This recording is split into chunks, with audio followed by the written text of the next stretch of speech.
शेतकरी बांधवांनो, महत्त्वाचा असा व्हिडिओ आहे. मी योगेश भास्करराव गायधनी.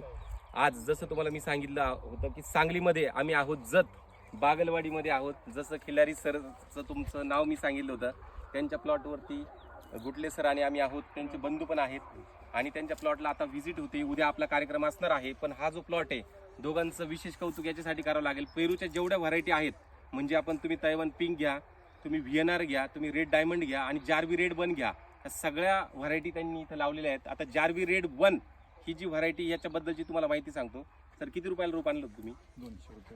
210 रुपयाला रोप आणलं होतं. बघा, ही जार्वी रेड वनची ही व्हरायटी आहे. बऱ्याच जणांना जार्वी रेड पर्यंत माहिती आहे, डायमंड रेड पर्यंत माहिती आहे, पण जार्वी रेड वन जे आहे साधारणतः 210 रुपयापर्यंत ते जातं रोप. आणि याचं जर तुम्ही बघितलं, बऱ्याच जणांना माहिती नाही, जार्वी रेड वन जो आहे ना, ही जर पानं तुम्ही जर बघितलं तर जुन्या काळातले आपले जे लखनौ आहेत, सरदार त्याला म्हणतो, लखनौ सरदार L49 जो आहे, ती जी व्हरायटी आहे.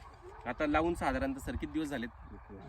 1 वर्ष झालेले आहे. आणि हे बघा, आता फळ पण त्याला आलेलं आहे. इकडे बघा, या बाजूला हे त्याचं फळ आहे. म्हणजे आता त्याचं जसं पुढे येईल, याची निमुळता असतं, म्हणजे जे बाकीचे जे राऊंड असतं ना, हे निमुळतं फळ असतं. म्हणजे आता पूर्ण कंप्लीट झाल्यानंतर जुना देशी पेरू होता ना, हा, जुना देशी पेरू, बरोबर.